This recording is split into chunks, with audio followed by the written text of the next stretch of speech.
اس درس میں ہم انشاءاللہ آپ کے آبا میں سے جناب ہاشم کا تذکرہ کریں گے، اور ان کے بعد جناب عبد المطلب کا، اور پھر آپ کے بابا جان کا ذکر ہوگا، اور اس کے بعد نبی علیہ السلام کے مولد اور اسی اعتبار سے سیرت کے دیگر موضوعات پر ایک بہت ہی اہم اور مشہور اور ذی وقار شخصیت جو نبی علیہ السلام کے آبا میں سے گزری ہیں، اور جن کا ذکر حدیث میں بھی آیا ہے کہ حضور علیہ السلام کے ان آبا میں سے اس شخصیت کا انتخاب اللہ تعالیٰ نے کیا، اور ان کا نامی ہے ہاشم۔ امام مالک رحمۃ اللہ علیہ اور امام شافعی رحمہ اللہ کا خیال ہے، وہ فرماتے ہیں کہ ہاشم کا اصل نام عمرو تھا۔ اس کی تصدیق جاہلی عرب کے اشعار سے بھی ہوتی ہے، اور ان اشعار میں ان کا نام عمرو ہی کہا گیا ہے۔ مکہ میں ایک دفعہ قحط تھا، اور انہوں نے عمرو نے شوربہ بنایا اور روٹیاں چور چور کر اس میں ڈالی، اور پھر سارے اہل مکہ میں ان کو بانٹا۔ چنانچہ عربی میں حشمہ جو فعل ہے، اس کے معنی ہے توڑنا، چور چور کرنا، چورا بنانا۔ تو اسی سے جو اس میں فاعل بنتا ہے حشمہ سے ہاشم، یعنی چورا بنانے والا۔ تو انہوں نے چونکہ روٹیوں کا چورا بنایا تھا اور پھر اس کو ملا دیا تھا اس میں شوربے میں، اور قحط زدہ لوگوں کو کھلایا تھا۔ اس کا تذکرہ عرب شاعری میں بھی ہوا ہے۔ ایک شاعر کہتا ہے عمرو العلا حشم الثرید لقومہ ورجال مکۃ مسنتون عجاف، یعنی عمر عین میم را اور واو اگر ساتھ ہو تو عمر پڑھنا چاہیے، کچھ لوگ غلطی سے اس کو عمرو پڑھتے ہیں، یہ غلط ہے، اور اگر صرف عین میم اور را ہو تو عمر ہے۔ عمر بلند و مرتبہ والے نے اپنی قوم اور تمام اہل مکہ کو سرید بنا کر کھلایا۔ سرید جیسے شوربے میں روٹیاں توڑ کر ملانا، اس کو عربی میں عرب لوگ اس کھانے کو سرید بولا کرتے تھے۔ اور مکہ کے لوگ اس وقت قحط کی وجہ سے لاغر اور ناتوان اور کمزور ہو چکے تھے، عجاف۔ اور یہ انہوں نے ایک مرتبہ نہیں کیا، بلکہ انہوں نے بار بار اس طرح کیا اور لوگوں کو کھلایا پلایا، چونکہ بہت سخی تھے اور ان کا دسترخوان ہمیشہ وسیع رہتا تھا، اور جو بھی آتا تھا اور اس دسترخوان پہ سیر ہوتا تھا۔ بلکہ اگر کوئی غریب مسافر آتا تو ہاشم انہیں اونٹ بھی دیتے تھے سواری کے لیے۔ شکل و صورت کے بھی بڑے حسین و جمیل تھے، اور چونکہ آگے نبی علیہ السلام کو ان کی نسل سے آنا تھا، اس لیے نبوت کا نور ان کی پیشانی پر چمکتا تھا۔ بلکہ یہ تک لکھا ہوا ہے تاریخ میں اور سیرت کی کچھ کتابوں میں کہ علماء بنی اسرائیل جب ان کو دیکھتے تھے تو ان کے ہاتھوں کا بوسہ لیتے تھے۔ بعض سیرت نگاروں نے لکھا ہے کہ ان کو سجدہ کرتے تھے، ایسی ان کی خوبصورتی، شکل و صورت۔ اور اللہ تعالیٰ جو نعمتیں بندے کو عطا کرتا ہے، جیسے علم کی ایک بہت بڑی نعمت ہے جس کی وجہ سے لوگوں کے اندر آدمی کا وقار بہت بلند ہو جاتا ہے، علم کی وجہ سے۔ دولت کی وجہ سے بھی ایک وقار ہوتا ہے، لیکن وہ پائیدار نہیں ہوتا۔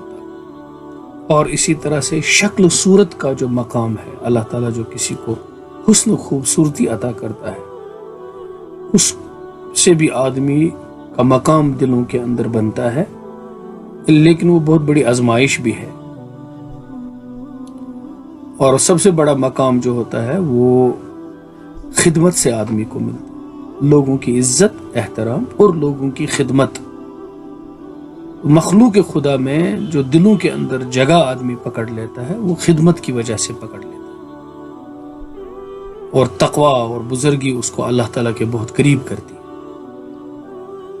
تو یہ وجہ تھی کہ نور نبوت کا ان کی پیشانی میں چمکنا، اور اللہ تعالیٰ نے حسن و جمال ان کو عطا کیا، اور پھر نام اللہ تعالیٰ نے سخاوت کا اور بہت ہی قابل احترام انہوں نے نام بنایا اپنے اعمال سے۔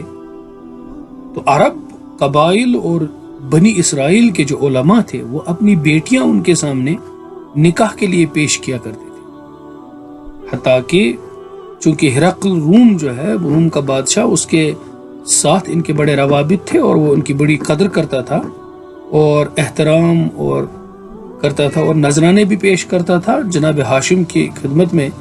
تو ایک مرتبہ ہرقل روم نے ہاشم کو خط لکھا کہ مجھے چونکہ یہ اطلاع پہنچی ہے، پتہ چلا کہ آپ بہت سخی ہیں، آپ کا جود و کرم میں مشہور ہے، اور میں اپنی شہزادی کو جو خود بھی حسین و جمیل ہے آپ کے نکاح میں دینا چاہتا ہوں، اس کا کوئی ثانی نہیں ہے، اگر آپ یہاں آئیں گے روم میں تو میں اپنی شہزادی آپ کے نکاح میں دوں گا۔ اس پر ہاشم نے انکار کر دیا۔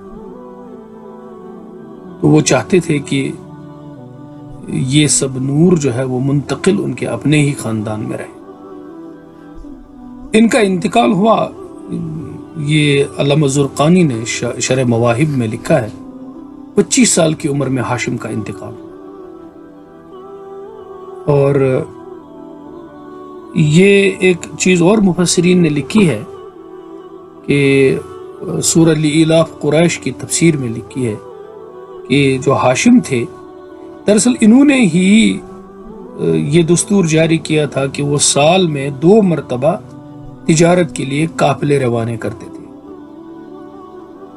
موسم گرما میں وہ شام کی طرف قافلہ جاتا تھا، اور موسم سرما میں یمن کی طرف، چونکہ مکہ کے جنوب میں یمن ہے، اس لیے سردیوں میں جنوب میں گرمی ہوتی ہے ایکویٹر کی قریب، اور گرمیوں میں چونکہ بہت معتدل موسم ہوتا ہے شمال کی جانب، اس لیے گرمیوں میں وہ شام چلے جاتے تھے جو مکہ مکرمہ کے شمال میں ہے، اور سردیوں میں وہ یمن چلے جاتے جیسے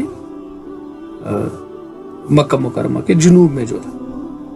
ٹھیک اس طرح سمجھ لیجئے جیسے ہم یہاں کشمیری لوگ ہیں، ہم گرمیوں میں، یا جیسے جموں کے لوگ، دلی کے لوگ گرمیوں میں شمال کی طرف کشمیر آنا پسند کرتے ہیں، اور کشمیر کے لوگ گرمیوں میں نیچے چلے جانا پسند کرتے ہیں، جنوب کی طرف جموں جاتے ہیں، دلی جاتے ہیں، یا ساؤتھ کی اور سٹیٹس میں چلے جاتے ہیں۔ بالکل اسی طرح سمجھ لیجئے۔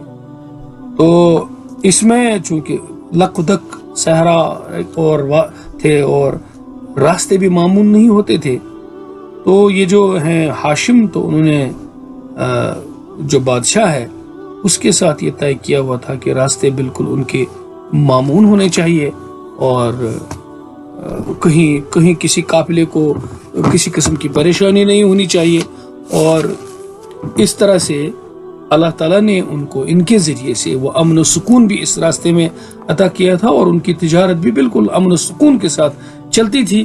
اس کا تذکرہ ہے لإلاف قریش میں، لإلاف قریش إِلَافِهِمْ رِحْلَةَ الشِّتَاءِ وَالصَّيْفِ، یہ تھا۔ اور عرب شاعر نے بھی یہ کہا ہے کہ سفرین سنہا لہو ولقومہ سفر الشتاء ورحلة الشتاء ورحلة الأصياف، صیف جمع سیاف، یعنی ہاشم نے اپنی قوم کے لیے 2 سفروں کا طریقہ اختیار کیا، ایک سفر سردی اور دوسرا سفر گرمی میں۔ تو اس طرح سے سفر، جب موسم حج آتا تھا تب بھی وہ بہت کھانا کھلایا کرتے تھے، لوگوں کی خدمت کرتے تھے، زمزم کا پانی پلایا کرتے تھے، حتیٰ کہ مینا اور مزدلفہ اور عرفات میں بھی کھانے کا انتظام کرتے تھے۔ تو اس طرح سے یہاں سے پھر چونکہ ان کا نام بنا ہاشم کا، اور دوسرا انہی کے جو چچیری شاخ تھی امیہ کی، اس طرح سے اس کے بعد بنو امیہ کا بنو ہاشم کے ساتھ کمپٹیشن شروع ہوا۔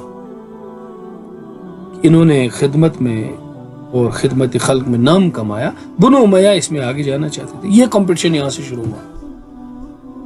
تو ایک بار ہاشم اسی طرح سے تجارت کے لیے روانہ ہوئے اور راستے میں مدینہ طیبہ میں ٹھہرے.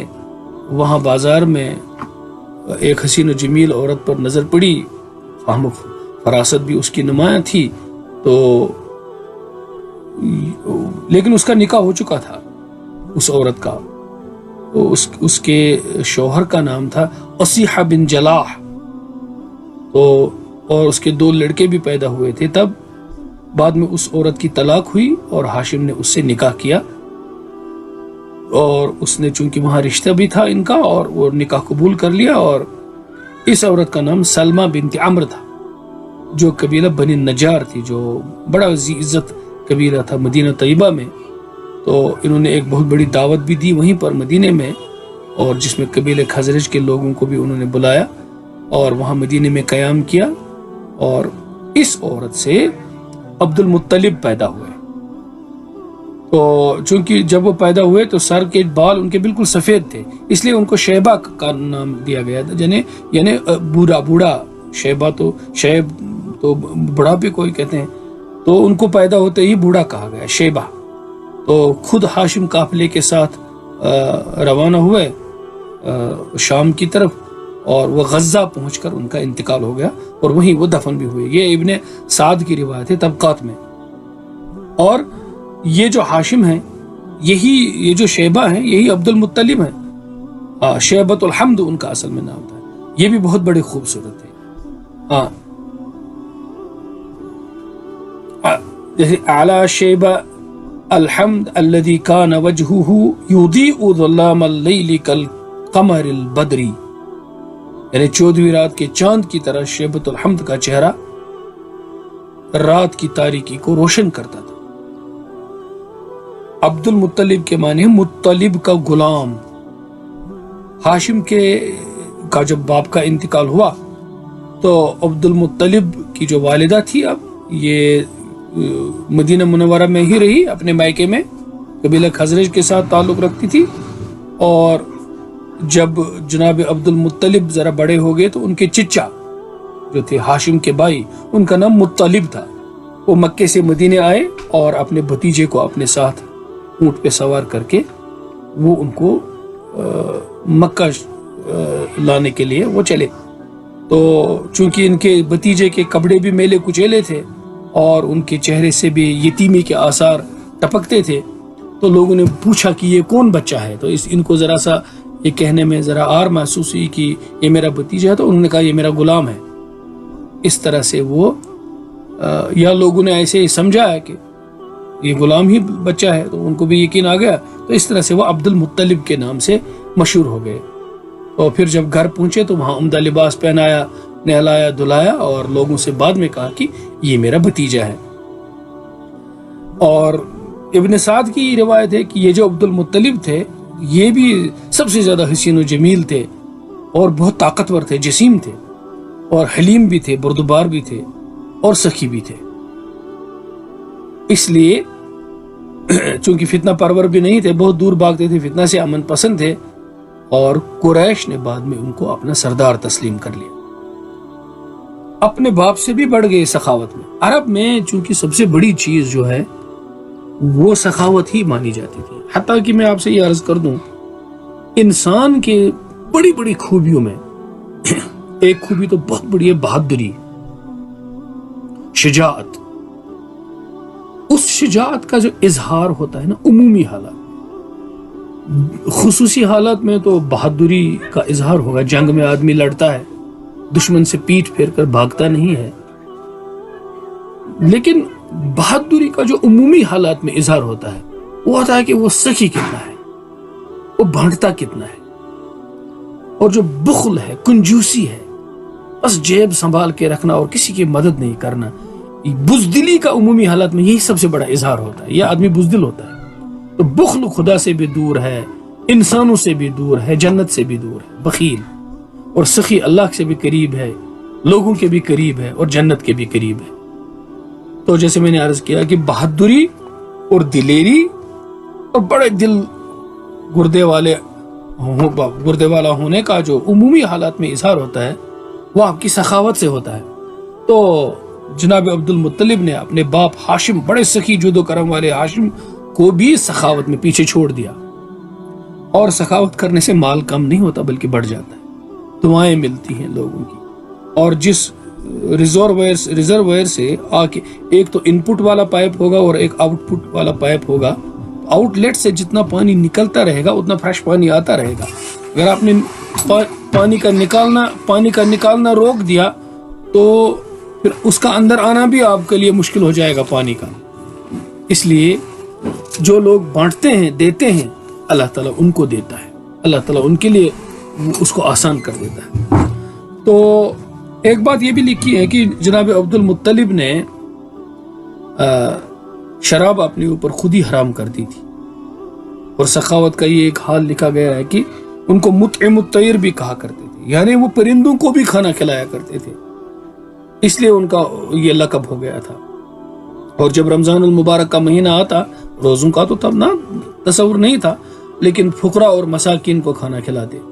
اور غار حرا میں عزلت نشینی اور تنہائی میں بیٹھنا جناب عبد المطلب نے ہی شروع کیا تھا، وہاں رہے تھے۔ یہ فتح الباری میں ابن حجر عسقلانی رحمہ اللہ نے لکھا ہے۔ اور پھر اس کے بعد جو سب سے بڑا واقعہ ان کے ہاں ہوا، جس میں وہ چاہ زمزم کی کھدائی کا واقعہ ہوا، اور اس کا تذکرہ میں انشاءاللہ دوسرے درس میں کروں گا، اور پھر اسی درس میں اس کے بعد یہ تذکرہ کروں گا کہ اصل میں ذبیح کون ہے، حضرت اسحاق ذبیح ہیں یا حضرت اسماعیل علیہ السلام۔ تو کتاب میں چونکہ وہ شروع میں تھا زاد المعاد میں، لیکن میں نے اس کو جان بوجھ کر مؤخر کر دیا تاکہ میں یہاں پر اس کا تذکرہ کروں، وہ انشاءاللہ اگلے درس میں ہوگا۔ اللہ تعالیٰ سمجھنے کے ساتھ ساتھ سنتوں پر عمل کی توفیق عطا فرمائے۔